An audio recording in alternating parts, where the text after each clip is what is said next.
Hello everyone, I am Anju. आप सभी का आपके अपने चैनल पे स्वागत है। आई होप आप सब अच्छे होंगे। यूपी का पीडीटी का कॉमर्स का पेपर कर रहे थे हम। एक पार्ट हम कर चुके हैं, ये पार्ट 2 है। फरवरी 2019 में ये पेपर हुआ था। चलिए देखते हैं, 30 क्वेश्चन हम कर चुके हैं पहले।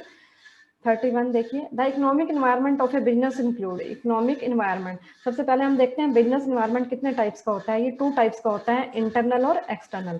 इंटरनल मीन्स जिसको हम कंट्रोल कर सकते हैं एक बिजनेसमैन, जिसको क्या कर सकता है एक बिजनेसमैन कंट्रोल कर सकता है। एक्सटर्नल जिसको कंट्रोल नहीं कर सकता, जैसे पॉलिसीज हैं, प्लान है, बिजनेसमैन में चेंज कर सकता है। ठीक है। ह्यूमन रिसोर्स है, कम ज्यादा कर सकता है बिजनेसमैन, जिसपे कुछ ना कुछ हद तक कंट्रोल होता है, वो होते हैं इंटरनल। एक्सटर्नल जिसपे कंट्रोल नहीं कर सकता, जो नाम ही बता रहा है एक्सटर्नल मीन्स बाहर के हैं जो। इसमें 2 आएंगे, माइक्रो और मैक्रो।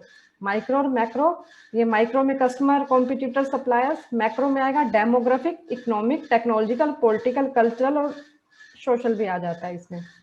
ठीक है। इकोनॉमिक, ये क्या है हमारा इकोनॉमिक, इसी का पूछा हुआ है। इकोनॉमिक इन्वायरमेंट हमारा आगे, इसमें क्या क्या इंक्लूड होता है, इसमें हमारा सिस्टम इंक्लूड हो जाता है, इकोनॉमिक सिस्टम, इकोनॉमिक पॉलिसीज और इकोनॉमिक कंडीशन। ठीक है, ये तीनों चीजें इकोनॉमिक्स में क्या हो जाती है, इकोनॉमिक इन्वायरमेंट में इंक्लूड। सिस्टम कौन सा होता है, जैसे हमारा कैपिटलिस्ट सिस्टम भी आगे 3 टाइप का है, कैपिटलिस्ट, सोशलिज्म और मिक्स्ड। देखो, जब किसी कंट्री में प्राइवेट लोगों के हाथ में बिजनेस का कंट्रोल होता है, वो है कैपिटलिस्ट। कैपिटलिस्ट मीन प्राइवेट, पूंजीवाद, इसको क्या कहते हैं, पूंजीवाद। जब प्राइवेट लोगों के हाथ में सब कुछ होता है। सोशलिज्म मीन्स जब सरकार के हाथ में सब कुछ होता है। मिक्स्ड, हमारे इंडिया में कौन सा है, मिक्स्ड। यहाँ हमारे प्राइवेट सेक्टर भी है और गवर्नमेंट सेक्टर भी है। मिक्स का मतलब क्या है, जब दोनों सेक्टर होते हैं, प्राइवेट भी और गवर्नमेंट का भी। उसके ये सिस्टम हो गया। उसके बाद पॉलिसीज, पॉलिसीज कैसे हैं, जैसे इंडस्ट्रियल पॉलिसी होगी, एक्सपोर्ट इंपोर्ट की पॉलिसी होगी। कंडीशंस, इन्फ्लेशन कितनी है कंट्री में, अनएम्प्लॉयमेंट कितनी कैसी है, ये सारे कंडीशन में आ जाएंगे। ठीक है, तो तीनों चीजें इसमें इंक्लूड की जाती हैं। अब देखो, अब इकोनॉमिक एनवायरनमेंट हमने पढ़ लिया, इकोनॉमिक सिस्टम भी आ जाएगा, कैपिटलिस्ट, मिक्स्ड, पॉलिसीज भी आ जाएंगे, एक्सपोर्ट पॉलिसी, एक्सपोर्ट इंपोर्ट की है, या जो भी पॉलिसीज गवर्नमेंट बना रही है वो आ जाएंगी इसमें, और इकोनॉमिक कंडीशंस। ठीक है, इन्फ्लेशन, अनएम्प्लॉयमेंट, ये भी। तो हमारा आंसर बन जाएगा D, all of the above. Managerial skills include, देखो स्किल्स में क्या क्या इंक्लूड होते हैं। टेक्निकल स्किल्स, टेक्निकल स्किल्स क्या होती हैं, जो मशीन्स वगैरह को चलाने की, जो ऑपरेटिंग लेवल पे, जो हमारा लास्ट लेवल होता है, उस पर जो बहुत इंपॉर्टेंट रोल प्ले करती है टेक्निकल स्किल्स। डायग्नोस्टिक मीन्स किसी प्रॉब्लम को सोल्व करने की स्किल्स। पॉलिटिकल स्किल्स, पॉलिटिकल का सबको पता ही है। ठीक है, ये सारी स्किल्स आती हैं। इसके अलावा भी आती हैं, जैसे डिसीजन मेकिंग की स्किल्स है, डिसीजन मेकिंग की स्किल्स, कम्युनिकेशन स्किल्स। ठीक है, कम्युनिकेशन स्किल्स, डिसीजन मेकिंग की स्किल्स, टेक्निकल स्किल्स हो गया। ये सारी क्या होती हैं, स्किल्स होती हैं, ये सारी इसमें इंक्लूड होती हैं। Dash is the set of mechanism used in an organization to link the action of its subunits into a consistent pattern। देखो ये इजी क्वेश्चन है, कह रहा है कि क्या करना है, हमने लिंक करना है। ठीक है, लिंक बनाना है हमने ऑर्गेनाइजेशन में, लिंक बनाना है यूनिट में और उसके सब यूनिट्स में। तो वो क्या होता है, कोऑर्डिनेशन। कोऑर्डिनेशन का काम ही क्या है, यही कोऑर्डिनेट करना। बाकी इजी है, डिपार्टमेंट, डिपार्टमेंट बना दिए। ठीक है, कंट्रोल, फॉर्मल अथॉरिटी, जो एक जो ऑर्गेनाइजेशन का लेवल होता है उसमें चलते, एक हायरार्की में चलती है, वो होती है formal authority. Henry Fayol divided the administrative activities. Henry Fayol ने कितने में, देखो पहले हेनरी फ्योल के प्रिंसिपल आए थे ऊपर।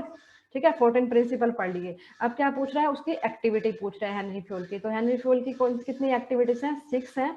कौन कौन सी एक्टिविटीज है देखो, technical, commercial, financial, security, accounting activity और मैनेजरियल। ये आपको याद करनी पड़ेंगी, technical, commercial, financial, security, accounting और मैनेजरियल। ठीक है, हम टेक्निकल में क्या आएगा, मैन्युफैक्चरिंग से रिलेटेड हो गया। ठीक है, मैन्युफैक्चरिंग से रिलेटेड। कॉमर्शियल मीन्स बाइंग और सेलिंग करना। फाइनेंशियल मीन्स पैसा, कैपिटल। सिक्योरिटी का मतलब क्या है, प्रॉपर्टी की क्या होनी चाहिए, सिक्योरिटी होनी चाहिए। Accounting means balance sheet. Manager means जो फंक्शन होते हैं, प्लानिंग, कंट्रोलिंग, ऑर्गेनाइजिंग, ये मैनेजरियल फंक्शंस आ जाएंगे इसमें। ठीक है,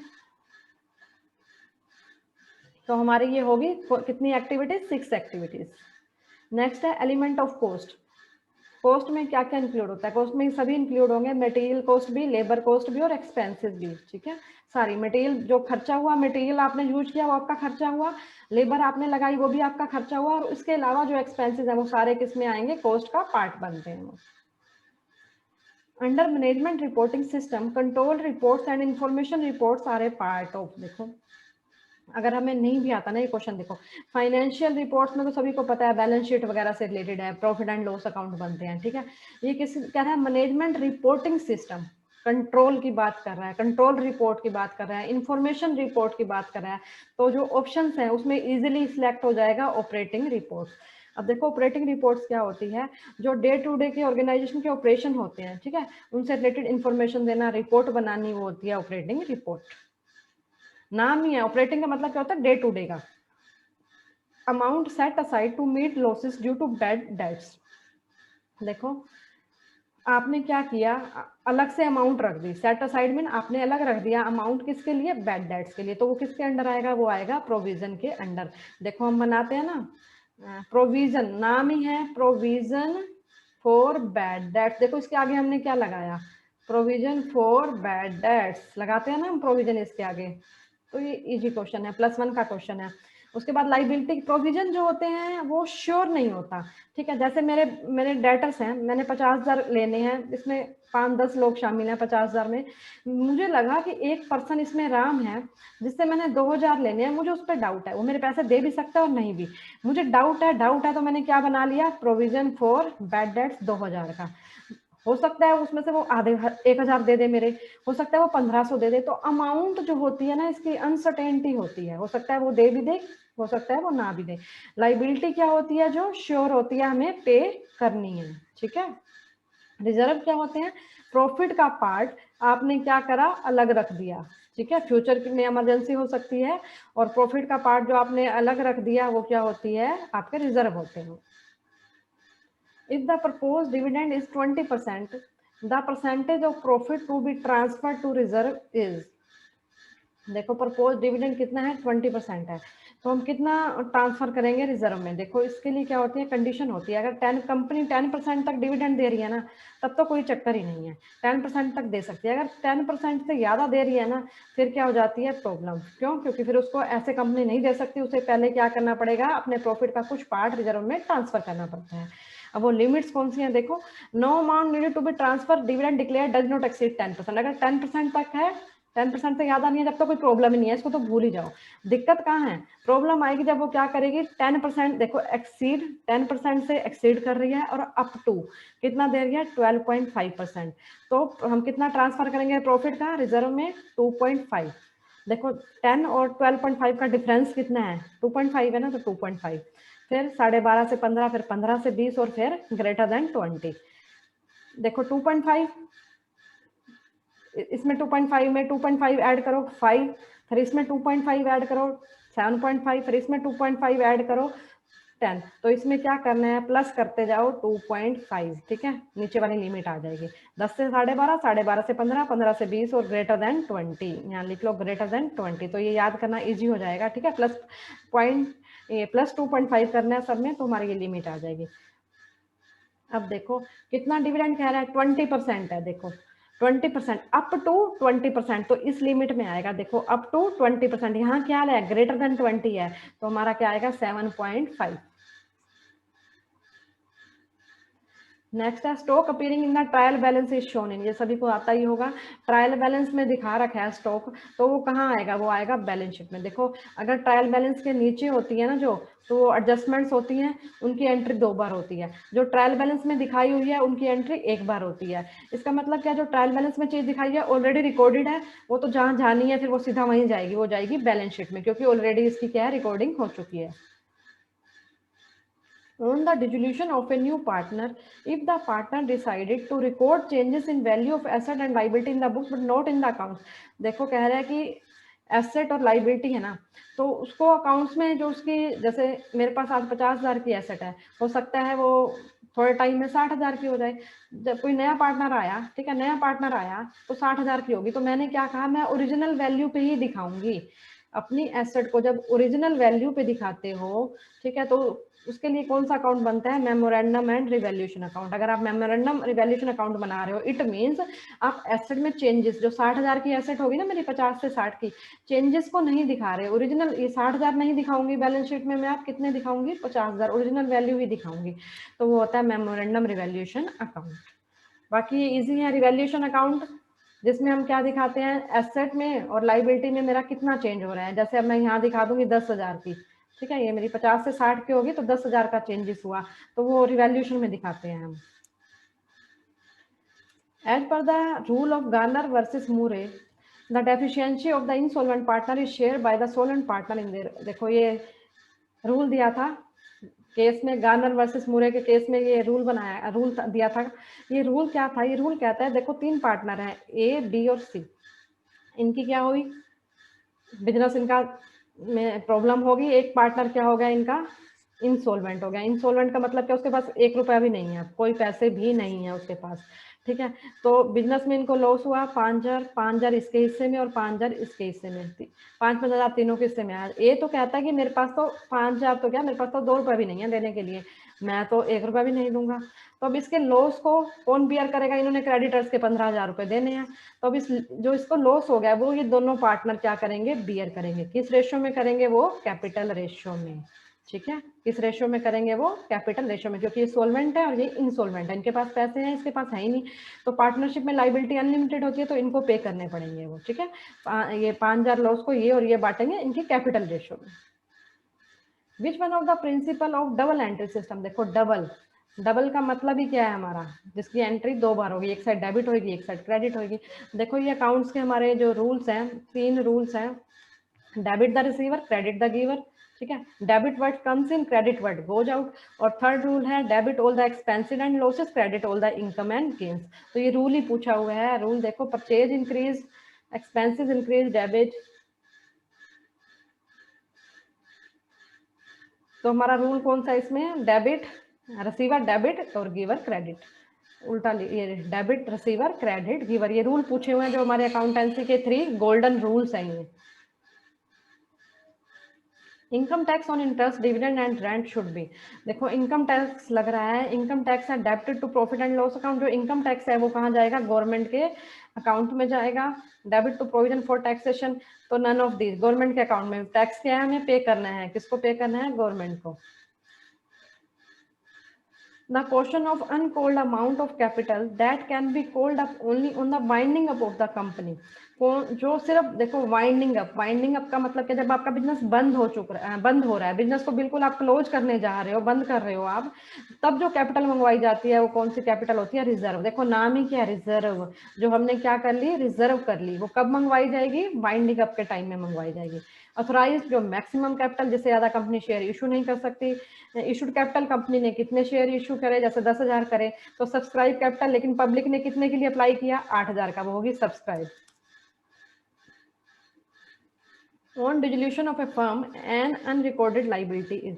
देखो डिजोल्यूशन है, जब ये कंपनी, जो ये फर्म है, सॉरी कंपनी नहीं फर्म, जब पार्टनरशिप फर्म होती है, जो उसका बिजनेस बंद हो रहा है, तो हम कौन सा अकाउंट बनाते हैं? डिजोल्यूशन अकाउंट बनाते हैं हम, ठीक है। डिजोल्व हो रही है तो डिजोल्यूशन, इस पे अकाउंट बनाएंगे हम, रियलाइजेशन का अकाउंट बनाते हैं। फिर जब डिजोल्व होती है ना, तो ये बनता है हमारा, डिजोल्व मीन्स बिजनेस बंद हो रहा है, क्या अकाउंट बनेगा? Realisation account.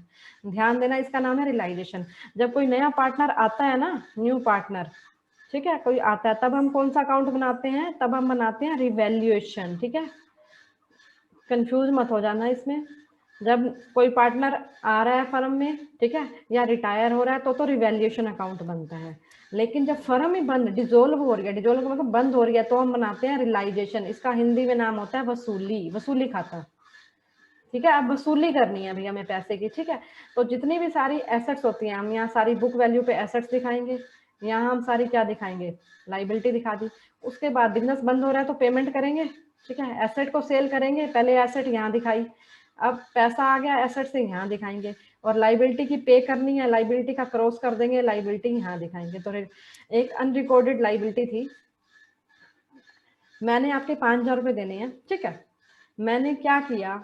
अपनी बुक्स में लिखा नहीं कि मैंने आपके 5,000 देने हैं, यू आप हो गए, मैंने आपके 5,000 देने, मैंने बुक्स में तो लिखा ही नहीं मैंने देने हैं, तो अब ये सिरदर्दी आपकी है क्या? अब आप ये कहोगे कि नहीं आपने, मैं कहूँगी मैंने बुक में नहीं लिखा, 5,000 तो मैं क्यों दूँ? तो आप क्या कहोगे? हमारी सिरदर्दी नहीं है जी, आप बुक में लिखो नहीं लिखो हमें कोई मतलब नहीं है, हमने आपसे 5,000 लेने हैं तो हम लेंगे, ठीक है। तो अनरिकॉर्डेड है या रिकॉर्डेड इससे फर्क नहीं पड़ता, जो लाइबिलिटी है वो पे करनी पड़ेगी, ठीक है। तो हम यहाँ पे कर देंगे realisation account debit to cash गया 5,000, ठीक है।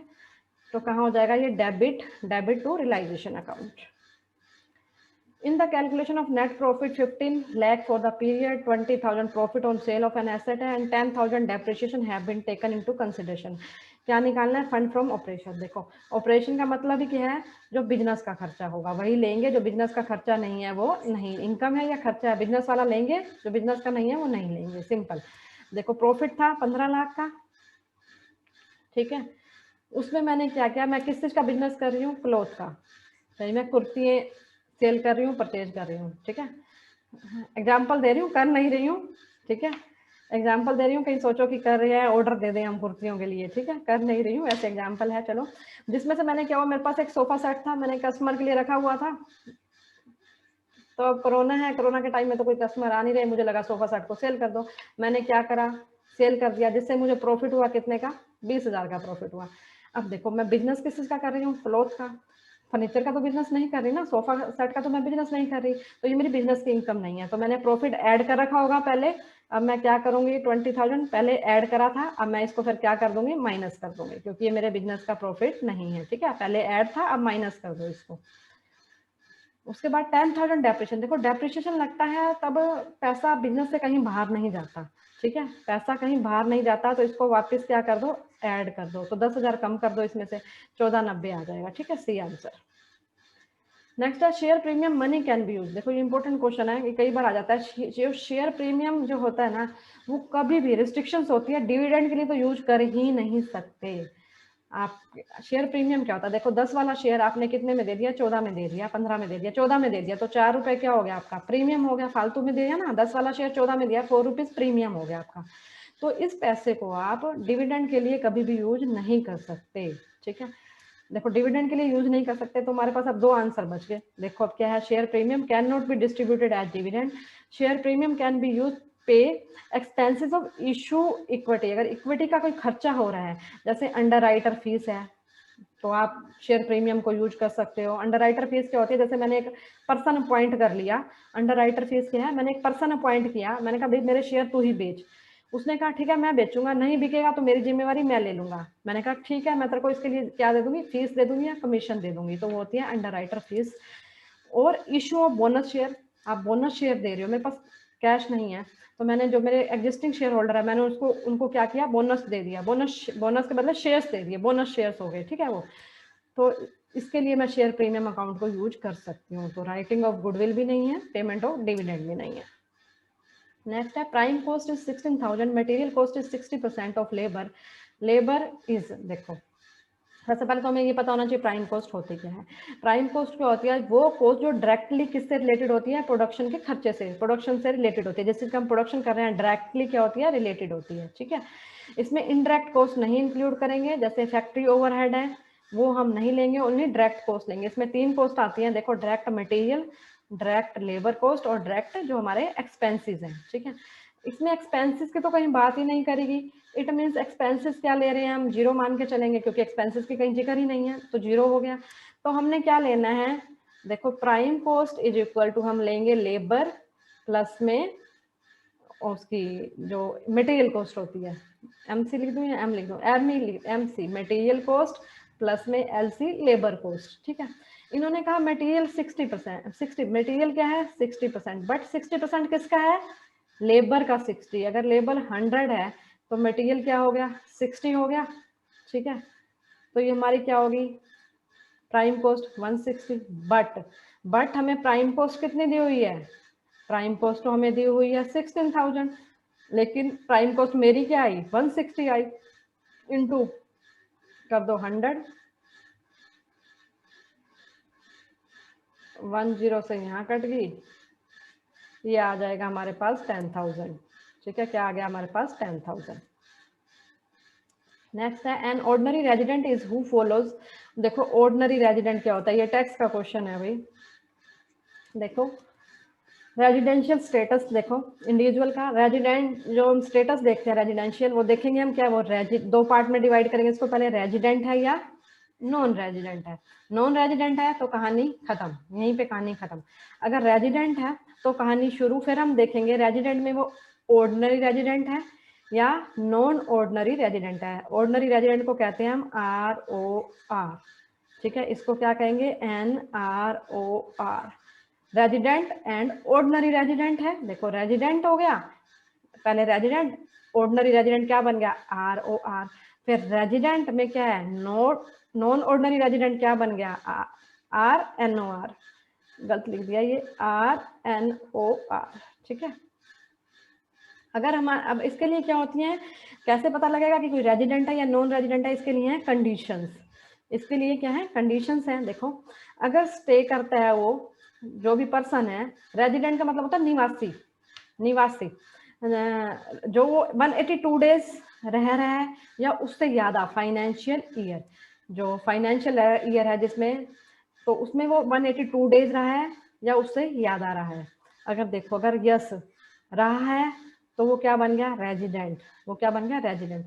अगर नहीं रहा फिर हम देखेंगे कि वो 60 days in A relevant financial year, financial year में वो 60 डेज रहा है या नहीं रहा, ठीक है। पिछले साल में, पिछले साल पे जो टैक्स लग रहा है, प्रीवियस ईयर भी कह सकते हो, ठीक है। तो प्रीवियस ईयर में वो 60 डेज रहा है या नहीं रहा, या फिर 60 डेज रहा है, फिर हम देखेंगे कि 4 सालों में 360 डेज रहा है या नहीं रहा। अगर नहीं रहा तो यहाँ तो कहानी खत्म, तो वो क्या बन गया, नॉन रेजिडेंट। अगर रहा है तो वो रेजिडेंट बनता है, ठीक है। तो ये कंडीशन कौन सी है, बेसिक कंडीशन। ये कंडीशन कौन सी है, बेसिक कंडीशन है। इसके सेक्शन भी बहुत इंपॉर्टेंट होते हैं, सेक्शन बहुत पूछते हैं। देखो रेजिडेंशियल स्टेटस, देखो सेक्शन भी याद करवा देती हूँ। कितने एक्शन है स्टेटस में, 1 2 3 4 5 6। तो सेक्शन क्या है इसका, रेजिडेंशियल स्टेटस का 6, बेसिक कंडीशन 6(1), ठीक है। उसके बाद ये जो कंडीशन है ये है एडिशनल कंडीशंस, एडिशनल कंडीशंस, ठीक है। एक रेजिडेंट को ये कंडीशन भी पूरी करनी पड़ेगी और ये एडिशनल कंडीशन भी क्या करनी पड़ती हैं, पूरी करनी पड़ती हैं, ठीक है। देखो अब अगर क्या है वो 10 ईयर्स में, प्रीसीडिंग फाइनेंशियल ईयर 10 ईयर्स में पिछले वो 2 साल रहा है या नहीं रहा, इंडिया में 2 साल रहा है या नहीं रहा। अगर रहा है तो आगे चलेंगे, नहीं रहा तो वो क्या बन गया, NOR, नॉट ऑर्डिनरी रेजिडेंट। तो इसकी भी कहानी खत्म। अगर रहा है तो फिर हम देखते हैं कि वो 7 सालों में 730 दिन रहा है। अगर रहा है, थोड़ा देखो ये याद करना पड़ेगा, तो वो बन जाएगी, क्या बन जाएगी, ऑर्डिनरी रेजिडेंट, जिसको ROR भी कहते हैं, ऑर्डिनरी रेजिडेंट, ठीक है।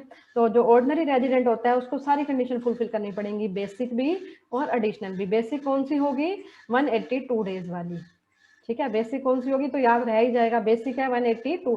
देखो 6 मंथ हो गए ना, उससे ज्यादा लेना होता है। 6 मंथ में 180 डेज हो गए तो 182, कई बार 365 डेज भी होते हैं ना, तो ये क्या बन जाएगा, 182, ठीक है, 182। और इसकी सेक्शन कौन सा है, स्टेटस का 6 सेक्शन। ये भी टैक्स से रिलेटेड आ गया। Agriculture income includes, agriculture income में हम क्या क्या इंक्लूड करते हैं। एग्रीकल्चर इनकम में देखो इनकम फ्रॉम सेल ऑफ, देखो क्रॉप्स, फसल को अपनी सेल कर रहे हो आप, ठीक है। Income from preparing agriculture producible, agriculture कोई प्रोडक्शन कर रहे हो। गार्डनिंग भी एग्रीकल्चर में आती है, तो सारे ही हो जाएंगे। ये क्वेश्चन थोड़ा टैक्स का है बट क्वेश्चन इजी है ये। Which among the following is not a technique of business forecasting. Business forecasting का मतलब क्या है, फोरकास्टिंग मीन्स पूर्वानुमान लगाना, किसी चीज को फोरकास्ट करना। तो इसके मेथड देखते हैं हम। देखो मेथड ऑफ फोरकास्टिंग, ये थोड़ा देखना पड़ेगा आपको। एक तो है ओपिनियन पोल, जब हम डाटा को यूज नहीं कर रहे, किसी से ओपिनियन, ओपिनियन मीन्स किसी के विचार ले रहे हैं, जैसे एक्सपर्ट के विचार, राय जान ली, विचार या राय। स्टैटिस्टिकल मेथड में इसको, जिसमें हम डाटा यूज करेंगे, मैथमेटिकल फॉर्मूले यूज करते हैं, ठीक है। डाटा मैथमेटिकल फॉर्मूले यूज करेंगे। अब इसमें आप एक्सपर्ट से उसकी राय जान सकते हो, जो सेल्समैन से उसकी राय जान सकते हो, कंज्यूमर से उसकी राय जान सकते हो और अपनी डिमांड का आइडिया लगा सकते हो, ठीक है। जैसे मैंने सर्वे कर लिया, ठीक है। जैसे कई बार कंपनी वाले आते हैं, आपने देखा भी होगा कि आप कौन से ब्रांड का सर्फ यूज करते हो, पहले पूछेंगे आपसे, फिर कहेंगे कि आपने इस ब्रांड के बारे में सुना है, आप एक बार यूज करके देखिए, हम आपको कम पैसों में दे रहे हैं, ठीक है। तो क्या कर रहे हैं, वो सर्वे करते हैं एक्चुअल में कंज्यूमर का। एक्चुअल में क्या उनका मोटिव क्या होता है, हम डिमांड को जानना, डिमांड को देखना, कितनी डिमांड है हमारे प्रोडक्ट की, ठीक है, और डिमांड को इंक्रीज भी करेंगे साथ के साथ सर्वे में, ठीक है। तो ये राय ले रहे हो इसमें आप, ठीक है। इसमें कोई फॉर्मूले वगैरह यूज नहीं होते, यहाँ पे फॉर्मूले वगैरह यूज होंगे। इसमें आएगा ट्रेंड प्रोजेक्शन, बैरोमेट्रिक टेक्निक्स है और इकोनोमेट्रिक टेक्निक्स है। इकोनोमेट्रिक में दो है, रिग्रेशन है और सिमुलेशन इक्वेशन मेथड्स है। ट्रेंड में आ जाता है टाइम सीरीज भी आ जाती है इसमें, ठीक है, टाइम सीरीज। तो अब देखेंगे हमारा क्वेश्चन, बिजनेस फोरकास्टिंग के कौन कौन से मेथड है, correlation, time series analysis, regression और ट्रेंड। रिग्रेशन तो देखो हमने किया, टाइम सीरीज भी हमने देखा, ट्रेंड में टाइम सीरीज भी आ जाता है, कोरिलेशन नहीं है, ठीक है, कोरिलेशन नहीं है। ये break even point contribution equal to, सबसे पहले ब्रेक इवन पॉइंट क्या होता है, वो पॉइंट जहाँ पे नो प्रॉफिट नो लॉस, ना तो प्रॉफिट होता है फर्म को ना ही लॉस। कैसे, मैंने 500 यूनिट बनाई, मेरा खर्चा कितना आया 5000, और मैंने उस 500 यूनिट को कितने में सेल कर दिया, 5000 में ही सेल करा, मुझे कोई ना तो प्रॉफिट हुआ ना लॉस, वो मेरा ब्रेक इवन पॉइंट। अब ब्रेक इवन पॉइंट पे कह रहा है कॉन्ट्रीब्यूशन इज इक्वल टू, देखो सबसे पहले लेंगे सेल्स ले ली 5000 रुपए, माइनस वेरिएबल कॉस्ट है मेरी 2500 रुपए, ठीक है। तो सेल्स में से वेरिएबल कॉस्ट लेस करोगे क्या आएगा, कंट्रीब्यूशन, ठीक है। एस में से वी गया, क्या आ गया, सी। कंट्रीब्यूशन कितना आया, लेस करोगे 2500 आ गया मेरे पास, ठीक है। माइनस क्या कर दोगे, फिक्स कॉस्ट जो फिक्स रहती है, ठीक है, जो कितनी रहती है, फिक्स ही रहती है, ठीक है। तो प्रॉफिट मेरा क्या आ गया, प्रॉफिट मेरा क्या आ गया, नील आया। तो कंट्रीब्यूशन और फिक्स कॉस्ट क्या होती है ब्रेक इन पॉइंट पे, इक्वल। कंट्रीब्यूशन इक्वल होगा किसके, फिक्स्ड कॉस्ट पे। नेक्स्ट है internal management reports are useful, देखो रिपोर्ट्स हैं, मैनेजमेंट की रिपोर्ट्स हैं, वो सभी लेवल पे यूज होंगी, चाहे टॉप लेवल है, चाहे फंक्शनल लेवल, चाहे ऑपरेशनल लेवल, तीनों लेवल पे, 3 लेवल होते हैं ना हमारे, टॉप मिडल और ऑपरेशन, तीनों लेवल पे यूज होगी। The person who bears a risk to produce goods और सर्विस टू अर्न प्रॉफिट, देखो बियर्स अ रिस्क, जो क्या कर रहा है, रिस्क को ले रहा है, ठीक है, और अर्न क्या कर रहा है, प्रॉफिट अर्न कर रहा है। इस दो चीजों को ही देखो, प्रॉफिट लेगा और रिस्क को बियर कर रहा है, तो वो क्या है, एंटरप्रेन्योर, उद्यमी। एजुकेशन सेस से 3% on payable on, education cess हम किस पे देते हैं, इनकम टैक्स पे, income tax plus surcharge none of the. देखो सबसे पहले हमारी इनकम होगी, इनकम पे गवर्नमेंट क्या लेगी भाई, माफ नहीं करेगी, जैसे तुम्हारी इनकम होगी गवर्नमेंट पकड़ लेगी तुम्हें, क्या दो, इनकम टैक्स, ठीक है। इनकम टैक्स से बात नहीं बनती, गवर्नमेंट और भी लेगी, प्लस में इसमें इनकम टैक्स पे ही कुछ परसेंटेज, जैसे 10% है, मेरी 5000 इनकम है, इसका 10% गवर्नमेंट क्या लेगी, सरचार्ज, ठीक है, ये हो गया 5500। इसके बाद गवर्नमेंट क्या लेती है, एजुकेशन सेस, एजुकेशन सेस लेगी, ठीक है। एजुकेशन सेस कितना है, ये ना चेंज होती रहती है भाई, ठीक है, 4% है एजुकेशन सेस। इनकम टैक्स ऐसा सब्जेक्ट है जिसमें बहुत जल्दी हर साल कुछ ना कुछ चेंजेस देखने को मिलते हैं, ठीक है। तो इसका 55 का 4% क्या लग जाएगा, एजुकेशन सेस, किस पे लगेगा, इनकम टैक्स प्लस सरचार्ज के बाद लगेगा वो। Indifference curve is the combination of two goods, देखो इंडिफरेंस नाम ही क्या है, इंडिफरेंट, जब कोई दो गुड्स होती हैं, ठीक है, उसमें जो कंज्यूमर है कोई भी दो कॉम्बिनेशन है वो दोनों को यूज कर सकता है, उसे इक्वल सेटिस्फेक्शन देते हैं, वो होता है हमारा इंडिफरेंस कर्व। देखो जैसे ये पॉइंट है, यहाँ मैं दिखा रही हूँ, दो गुड्स दिखा दो, यहाँ दिखा दो एप्पल और ऑरेंज, एप्पल और ऑरेंज। अगर मैं इतने एप्पल ले रही हूँ, ठीक है, तो मैं ऑरेंज कितने ले रही हूँ, इतने ले रही हूँ, ये एप्पल मेरे 4 लगा लो, ये ऑरेंज मेरे 3। अब मेरा एप्पल कम करने का मन है, ऑरेंज ज्यादा करने का मन है, तो मैंने एप्पल कर दिए यहाँ पे, अब ये 3 कर दिए। एप्पल जैसे मैंने डिक्रीज किए तो मैं ऑरेंज क्या कर दूंगी, ज्यादा कर दूंगी, ठीक है, मैंने ऑरेंज की क्या कर दी, ज्यादा कर दी है। तो मैंने क्या किया, एक गुड्स कम करी, दूसरी गुड्स ज्यादा करती, मैंने क्या किया, एप्पल की जगह ऑरेंज सब्स्टिट्यूट किए। तो ये हमारी कौन सी गुड्स होती हैं, सब्स्टिट्यूट गुड्स। कॉम्प्लीमेंट्री गुड्स होती हैं जो दोनों एक साथ यूज होती हैं, ठीक है, दोनों, जैसे चाय बनानी है तो मुझे शुगर भी चाहिए और मिल्क भी चाहिए, वो कॉम्प्लीमेंट्री हो गए। सब्स्टिट्यूट जो एक की जगह पे दूसरी यूज कर सकते हैं, जैसे पेप्सी कोक, ठीक है। तो इंडिफरेंस का कॉम्बिनेशन किसका है, सब्स्टिट्यूट गुड्स का। If correlation coefficient between two variables is uncertain it implies, देखो इस टाइप का क्वेश्चन पहले भी आ चुका है। कोरिलेशन कोएफिशिएंट जो है, कोरिलेशन जो होता है एक पॉजिटिव होता है और एक नेगेटिव होता है, ठीक है। पॉजिटिव में क्या है, दोनों एक ही डायरेक्शन में जाएंगे, या तो दोनों ऊपर जाएंगे या दोनों नीचे जाएंगे। नेगेटिव में क्या होता है, इसमें रिवर्स होगा, एक ऊपर जाएगा तो दूसरा कहाँ जाएगा, नीचे जाता है, ठीक है। लेकिन ये कह रहा है between two variable is uncertain, हमें पता ही नहीं है वो किस डायरेक्शन में जा रहे हैं, ऊपर जा रहे हैं, नीचे जा रहे हैं, या कैसे जा रहे हैं, अनसर्टेन है। अनसर्टेन है तो इसका हमने एग्जांपल लिया था, आई थिंक मुझे जहां तक याद आ रहा है, एक शूज लिए थे और हमने बुक्स ली थी, है ना, ठीक है, शूज लिए थे और हमने बुक्स ली थी। देखो शूज की डिमांड इंक्रीज होगी तो उसका बुक्स के डिमांड पे कोई लेना देना नहीं है, तो वो क्या होता है, कोरिलेशन जीरो, ठीक है, कोरिलेशन जीरो। एक पॉजिटिव हो गया, ठीक है, एक नेगेटिव हो गया और एक जीरो हो गया, ठीक है। पॉजिटिव और नेगेटिव में कुछ ना कुछ रिलेशन होता है, जैसे डिमांड और प्राइस, और डिमांड ले लो, प्राइस जैसे जैसे बढ़ते जाएंगे डिमांड क्या होती जाएगी, कम होती जाएगी, तो ये रिलेशन हो गया नेगेटिव। जीरो मीन्स कोई रिलेशन ही नहीं है। जैसे आपने वो ले लिए, वीट ले लिए या शूज ले लो, वीट और शूज का, गेहूं की खरीद बेस से शूज का कोई लेना देना नहीं है। नेक्स्ट है why we should expect negative correlation while studying relationship. देखो मैंने इसलिए आपको ऊपर बता दिया, ये पॉजिटिव में क्या होगा, दोनों अप जाएंगे या दोनों डाउन। नेगेटिव में क्या होगा, एक ऊपर जाएगा नेगेटिव में और एक जाएगा नीचे। अब देखो इनकम एंड एक्सपेंडिचर, देखो मेरी इनकम बढ़ेगी तो मैं खर्चा भी क्या कर दूंगी, अभी मैं राजा बन गई तो मैं रानी बन गई तो मैं खर्चा भी तो रानी वाला करूंगी ना, जो राजा बन गया खर्चा भी राजा वाला, इनकम बढ़ी खर्चे बढ़ गए। प्राइस एंड डिमांड, जैसे जैसे प्राइस बढ़े डिमांड क्या हो जाएगी, कम, पैसे ही नहीं है भाई मेरे पास, प्राइस इतने महंगे, और मेरे पास 10 रुपए थे, आइसक्रीम खा रही थी पहले, आइसक्रीम वाले ने 15 की आइसक्रीम कर दी, मेरे पास तो 10 रुपए ही है, तो मैं डिमांड क्या कर दूंगी, कम, सिंपल, ठीक है। तो देखो एक अप जा रहा है डैरो, एक बन गया हमारा ऐसे, तो वो नेगेटिव रिलेशन शो करेगा, B answer. If marginal utility is zero, then total utility is zero. Additional utility of consumption will decrease total utility.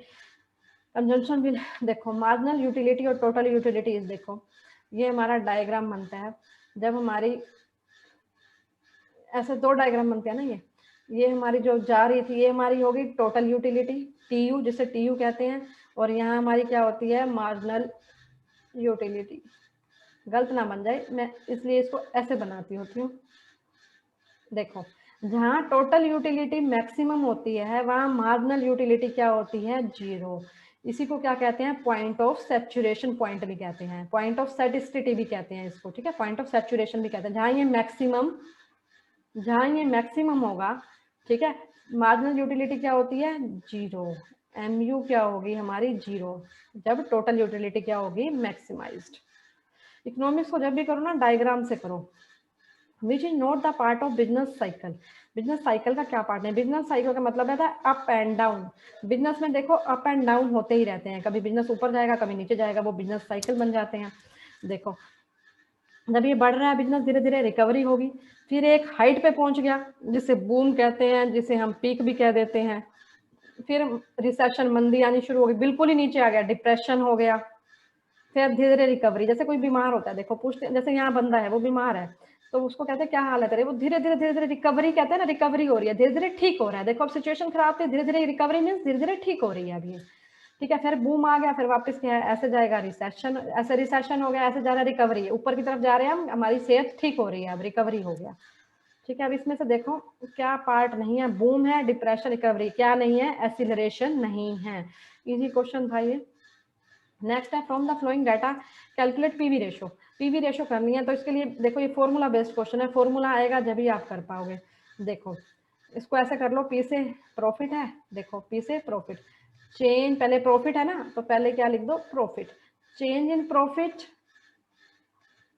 Divided by change in sales, percentage change in profit percentage, या सीधा change लगा दो यहाँ पे, ठीक है, change in sales, यहाँ भी ऊपर क्या करो, चेंज लगा दो, डेल्टा लगा दो, change in profit change in sales. Profit में कितना चेंज हुआ, 17 में 5 था, 18 में 10,000, 5,000 चेंज हो गया, 5,000। इसमें 50 से 75 कितना हो गया, 25। पीवी रेशियो हमेशा परसेंटेज में होगी, इंटू 100 लगाओ, 5 25 दूनी 50, तो 20% आ गया, ठीक है। क्लासिफिकेशन ऑफ द स्टूडेंट्स, भाई वीडियो अच्छी लगती है ना तो प्लीज वीडियो को लाइक शेयर भी क्या करो, देखो ज्यादा बच्चों तक पहुंचाओ इस वीडियो को, जो भी जुड़े हुए हैं बच्चे इसको शेयर करो ताकि और लोगों तक भी पहुंचे, वो भी इसका बेनिफिट उठा सकें। Classification of the students of A college in 2 category, rural and urban is called. देखो हम 2 तरीके से डाटा को क्लासीफाई कर सकते हैं, एक होता है क्वांटिटेटिव और एक होता है क्वालिटेटिव। क्वांटिटेटिव का मतलब होता है जब हम डाटा को यूज करेंगे, क्वालिटेटिव का मतलब होता है जब हम कोई फीचर यूज करते हैं। जैसे मैंने आपको कहा आप बड़े ईमानदार हो, मैंने अब आपको कहा शेयर करने के लिए, आप पूरी ऑनेस्टी दिखाएंगे और शेयर कर देंगे, ठीक है, तो ये आपकी क्वालिटी होगी। देखो क्वालिटेटिव, क्वालिटेटिव मीन्स क्वालिटी की बात कर रहे हैं। जैसे आप ईमानदार हो, आप सच्चे इंसान हो, तो ये क्वालिटी होती है, इसको हम डाटा में नहीं। अब मैं ये तो नहीं कह सकती ना आप 10% ईमानदार हो या 20% ईमानदार हो, ठीक है, वो क्वालिटेटिव डाटा। क्वांटिटेटिव मीन्स जब हम क्या कर रहे हैं, हम डाटा को यूज कर रहे हैं, ठीक है। अब देखो इन्होंने क्या किया, कैटेगरी बना दी रूरल एंड अर्बन, ठीक है, रूरल और अर्बन, ठीक है। अब इसका आंसर मेरे को आप कमेंट बॉक्स में करना, मैंने आपको यहाँ एक्सप्लेन कर दिया, ठीक है। क्वांटिटेटिव मीन डाटा को यूज करें, जैसे मैंने कहा आपकी इतनी हाइट है, ये क्वांटिटेटिव हो गया, क्वांटिटी डाटा। मैंने कहा आपका इतना वेट है, तो मैं वेट बताऊंगी ना, 10 किलो या 20 किलो या 50 किलो 70 किलो वेट बताऊंगी, तो वो डाटा हो गया।